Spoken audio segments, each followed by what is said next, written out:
Halo, perkenalkan saya Nikita Tanggarini dengan NIM 19103461. Di sini saya akan menjawab soal ujian tengah semester mata kuliah audit keuangan. Yang pertama, peranan profesi akuntan publik di dalam suatu negara yang mereka tempati beserta contohnya. Akuntan memiliki peran penting dalam melakukan pengolahan data-data aktivitas bisnis yang menjadi informasi strategi manajerial dan keuangan. Sebagai contoh, pada tahun 2019 sampai 2021, dunia menghadirkan pada suatu event destruktif yang sangat jarang terjadi, yaitu pandemi akibat virus corona atau COVID-19.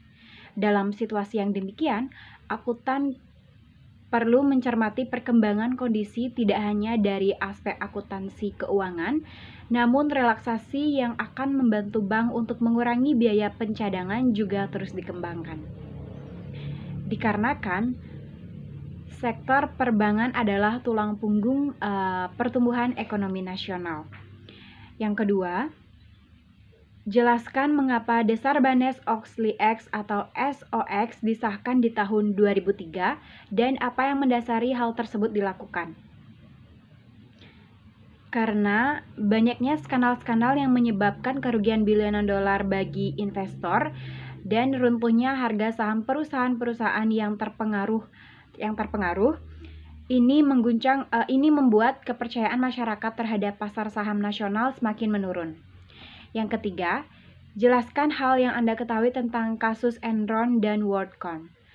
Secara singkat, kasus Enron ini adalah kasus kebangkrutannya perusahaan besar yang terjadi karena adanya penyelewangan. Salah satu penyelewangannya adalah perilaku dari Hazard. Dia merupakan seorang akuntan untuk perusahaan tersebut. Ia memanipulasi laporan keuangan perusahaan tersebut yang semestinya rugi menjadi untung. Nah, manipulasi ini dimaksudnya agar saham mereka diminati para investor. Namun, pada akhirnya penyelewangan tersebut diketahui oleh publik. Yang kedua, kasus WorldCom adalah kasus yang terjadi diawali dengan memindahkan akun beban kepada akun modal sehingga mampu menaikkan pendapatan atau laba dari perusahaan tersebut. Nah, perusahaan yang membuat akun ini untuk mengantisipasi kejadian-kejadian yang tidak dapat diprediksi.